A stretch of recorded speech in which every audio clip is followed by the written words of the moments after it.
Good morning, welcome to Planet Mojo. Today I'm going to do the final video on converting a natural gas garage heater to propane.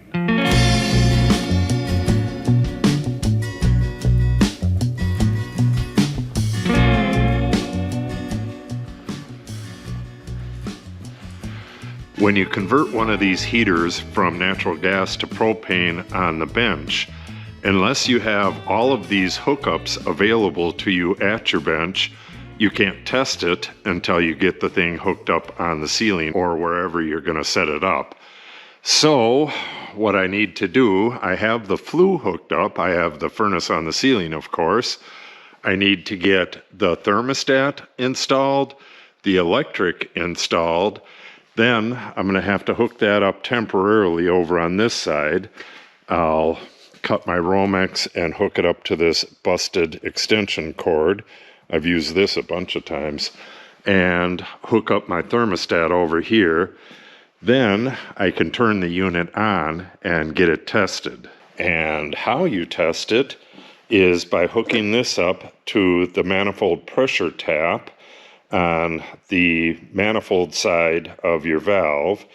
You take the plug out and screw this into it, kind of like that.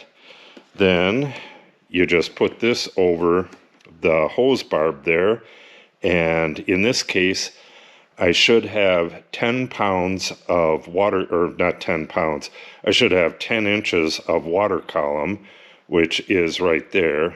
There are several different readings here, but this is what I'm shooting for right there. And to get it to exactly 10, I'll have to use the adjustment that I put in the previous video, the adjustment screw that's in the back of the valve. You got all that stuff on their diagram.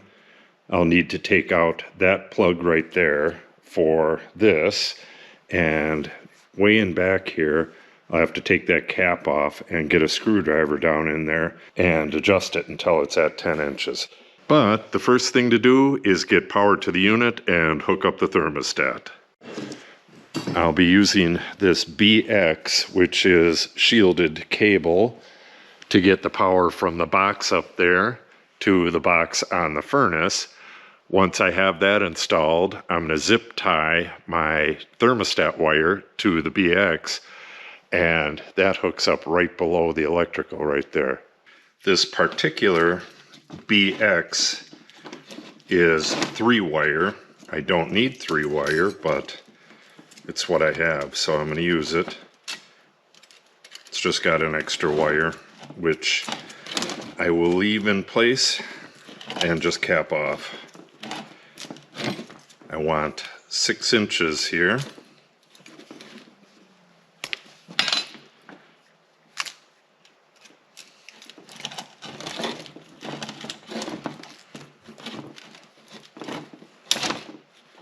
All right, that's about what I need.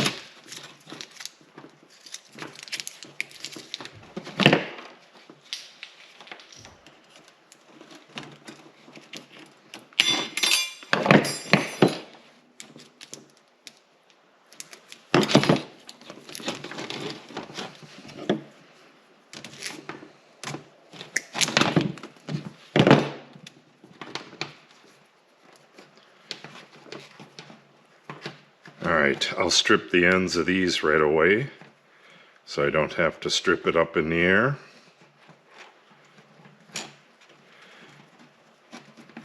And then we'll measure for the other end. I'll cut it with a cutoff wheel on a grinder. Alright, I just held this in place, and right here is where it's going to go into the box on the furnace. And this is about 6 inches past that. I'm going to cut it at this second one and peel it back to the first.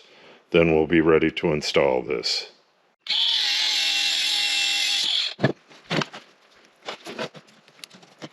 With this BX, once you get it started, it's usually not that hard to peel this off.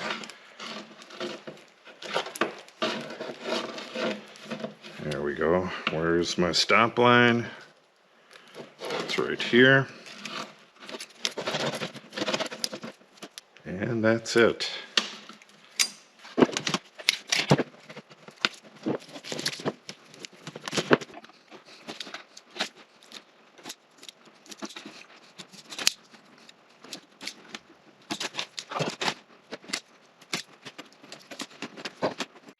Hopefully you'll be able to see this all right.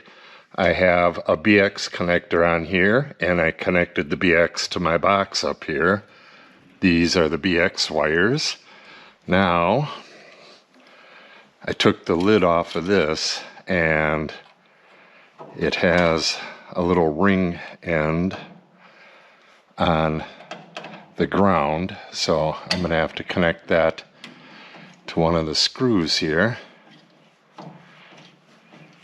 And then I'll put this little piece of bare ground wire on that screw as well.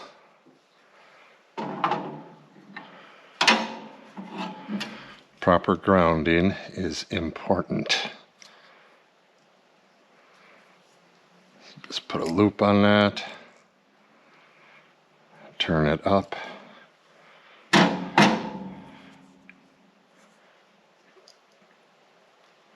Get the screw through it. Get the screw through this. There's a bit of dicking around to get this done, but nothing more than usual. All right, we're going to want to go through right here.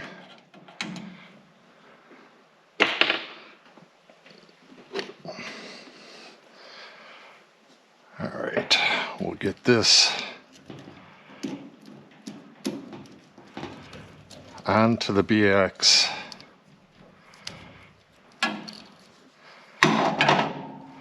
Before we put it on the box.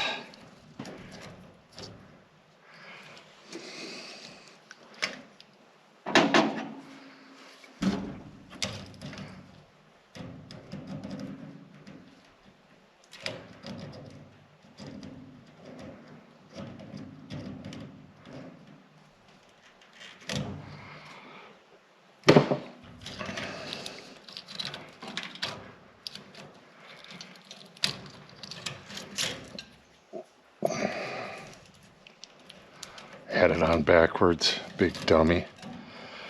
All right. These are snap fit connectors. They just push right into the box. So once I have this tightened down, just push it in and connect my wires. And the vast majority of these shop heaters are just going to be black to black, white to white, and green to green.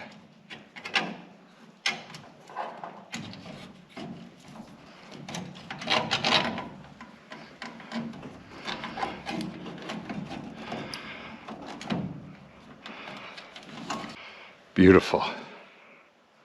Let me show you this really quick before I cover this up. Well, actually, I should leave this uncovered until after the test. The maker of this furnace, Mr. Heater, left 2 inches of wire inside their box here. Tiny little wires about that long. They're stranded, and they had about a 1/2 inch stripped. That's way too short.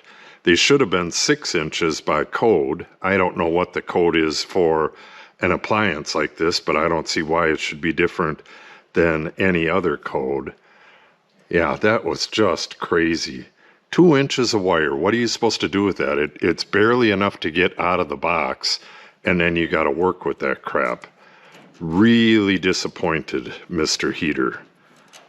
What a stupid idea that was. That was probably some CEO somewhere deciding they're going to save a nickel on each unit by making the wires shorter. Moron.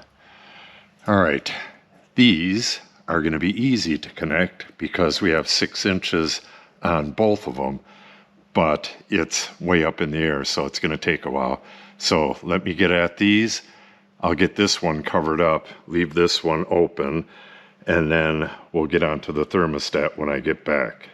Okay, I got this all wired up. I'll put the cover on that later. Right now, I'm going to cut the zip tie on this and then zip tie it to the BX. Then I think I'm going to run it over the top and over to the thermostat lugs here. Otherwise, it's going to come down here and be right next to the heat here. Yeah, that's kind of a poor design, having the thermostat right next to the heater, or right next to the flue there. All right, let's get that done, and then we can hook up the thermostat and the electricity and get this thing tested. Well, let me show you the test lug right there. It is right back here, and the adjustment screw is way back here. So that's going to be a little bit difficult, but should be manageable. All right, my thermostat wire has 5 wires, and that's just for future ability. We only need 4 of them, possibly 4 of them. The red and the white are the only ones really needed to operate the furnace. The blue is for Wi-Fi, and the green will operate the fan only. So we're only going to hook up the red and the white, and if the thermostat requires any other ones, we'll hook those up as well, but I don't think so. So let's get the red and the white hooked up and then hook up the thermostat. All right, all of the connections are made at the heater itself. One thing to note on these thermostat wires is that the terminal here has a screw, then a lock washer, then 2 washers, and then this back plate. You make your loop and put it between the 2 washers and then crank it down real nice and tight. Not going anywhere. All right, on the power, my sub panel is going to be the same height as this girt here, and the bottom of it will be somewhere here. So I'll just cut this off here and strip it down and connect it to this. All right, let me show you my test power here. This is the wire that's going to actually be hooked up to the sub panel that's right here at some time. But for now, I have it spliced in to this extension cord. Everything's taped up real nice, fastened to the girt. Now I need to plug this into an extension cord that goes across and over to the service entrance panel. But before I do that, let's hook up the thermostat. Well, wouldn't you know it? This is the thermostat right here, and the connections require a micro driver. Tiny little micro driver. I don't know, maybe they can push in. I don't think so. All right, let me go get that micro driver. Okay, I have my thermostat set up. Again, I only have the red and the white wires connected. I can connect them all of the ones that are on there, and I probably will at a later date, but not today. This has 2 AAA batteries in it, but I believe they're just for backup, which is why you don't see anything on the screen here. This has no power yet. I gotta plug these 2 in, and once I do that, I should get a flashing light on the circuit board up there. So let's get her plugged in and see what happens. Here we go.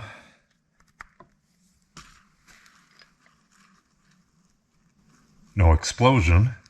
Let's go see what we can see on the heater. Okay, we have our green flashing light on the circuit board. I'm going to have to go check and see what that means, but should be good to go. All right, let's take a look at the thermostat.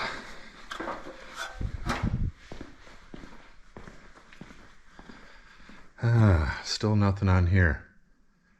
All right, I'm going to do a little bit of troubleshooting. Those batteries might be dead. It might require the batteries. Just don't know. Let me check on this. Okay, that slow, steady flash means normal operation. Nothing's wrong. There's just no call for heat yet. I do believe the batteries are dead on this, so they're rechargeable batteries. They're probably just not recharged. And there they are. It says to use alkaline batteries, but I don't think that's necessary. Let me get some. Oh, does this sticker have to come off? No. Sometimes they got like a sticker over the power. Let's go swap these out and see what we find out. Alright, I finally got this working, but I don't know if it's working correct. As soon as I put the cover back on, yeah, you can hear that. Let me see if I may have this turned off.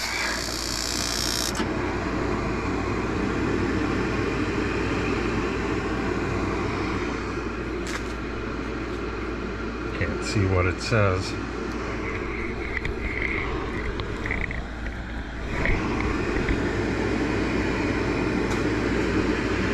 No, it's turned on.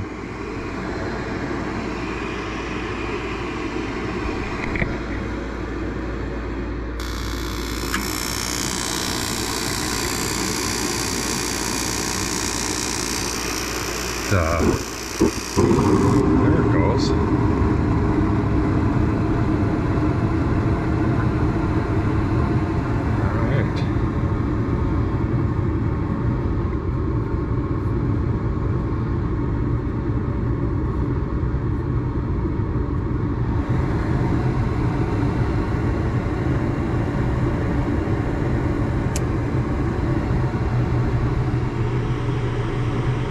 Exhaust fan just kicked in. Only slightly warm. Beautiful. All right. I'm starting to smell the paint and the oil that's on the tubes there. That has to burn off.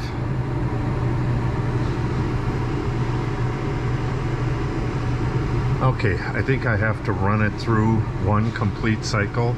I'll go look, whatever I need to do. Then I'll take off that cap screw and we'll get this thing tested. Beautiful.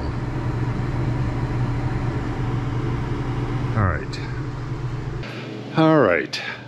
I'm going to shut this thing down over at the thermostat. Let's see if I can do that right away. Just turn the call for heat down. I could just turn this off. When I turned down the thermostat, the burner actually went off. That was just the fan still going so that it cools off the tubes up there. All right, we'll get this unplugged and get this thing tested. I don't know how well you're going to be able to see this in here, but we're taking the plug out. This is on the opposite side of the gas valve. The gas is turned off right now. If there's no electricity, it stays off. I'm hoping, yeah, that's the right thread.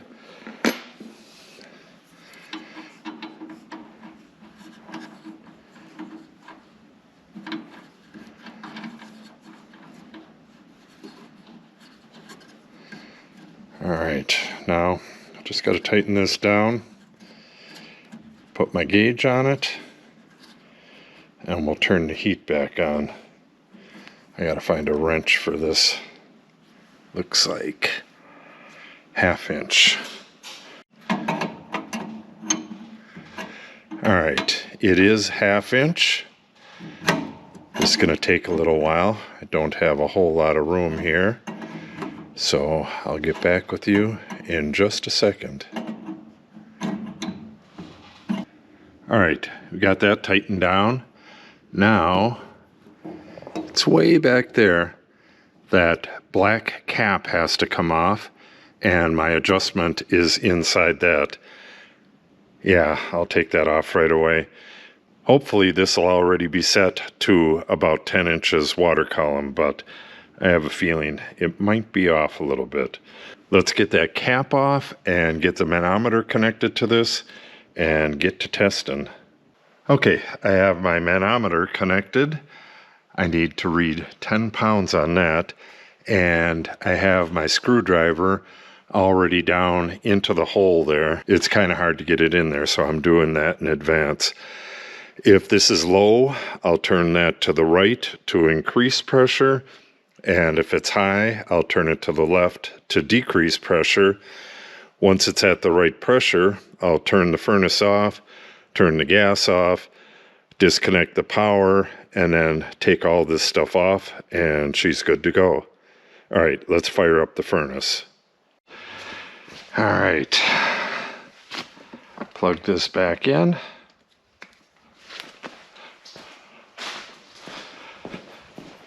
And call for heat.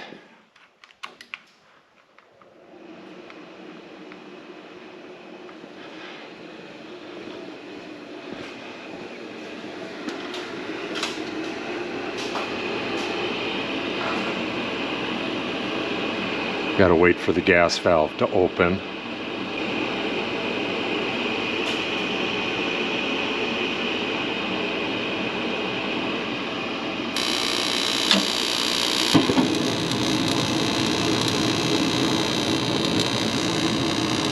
Looks like we are right at 10. Just a smidge above.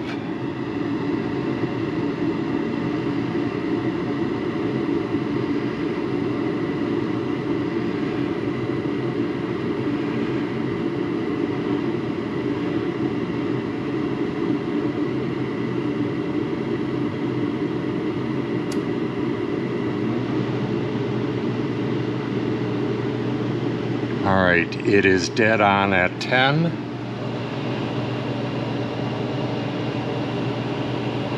Burning real good. All right, now we're gonna shut this down, take all the test equipment off, and put the side panel back on, and she's ready to go. All right, show you a little closer that the manometer is right at 10. See if this is hot. Nope. Don't want to ruin my manometer case. All right. I want to see if I can see that flame from here. No, you can't.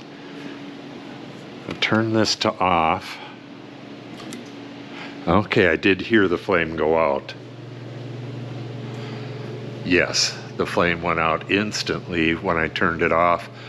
And the motor's just running. The fan is still running to keep the tubes cool. Awesome. I'm gonna let this cool down a bit, and then we'll take all that stuff off of there and wrap the video up.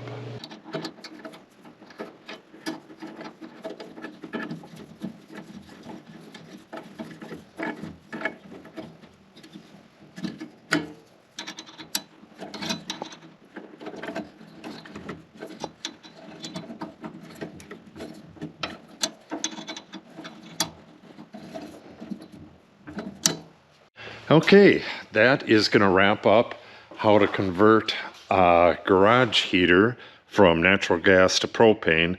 The first video covered the changing of the orifices, the jets, and I changed the adjustment screw as well. And in the second part, I needed to have the gas hooked up, the flue hooked up, the power hooked up, and the thermostat hooked up, just to test this water column on the other side of the valve. This needed to be 10 inches water column on this side of the valve. I just had to adjust it just a tiny bit to get it down to 10. It was a little bit over 10. Now it's exactly 10, and we're good to go. I am not going to clean up in this video. I got a lot to clean up, and I don't have time today, so I'm going to do that tomorrow. Actually, it will probably be tomorrow's video. I'll do the cleanup in here and then get the insulation and stuff up above the panel right there. After the big cleanup tomorrow, I'm going to get right back onto these panels, these ceiling panels. The more panels I have in here, the warmer it's going to be in here, because now I have a working furnace. Once I get past like right here or so, I believe the furnace is going to make much more of a difference, but it really won't be able to do its job until I'm all the way over to this wall and get this wall sealed up. So with any luck, I'll be able to get that done in the next couple weeks or so. So if you want to see that stuff, make sure you subscribe and click on the update icon. If you have any questions or comments, make sure you put them in the comment section below. And if you share the video and or give it a like, it helps the channel out greatly. Thanks for watching and have a great day.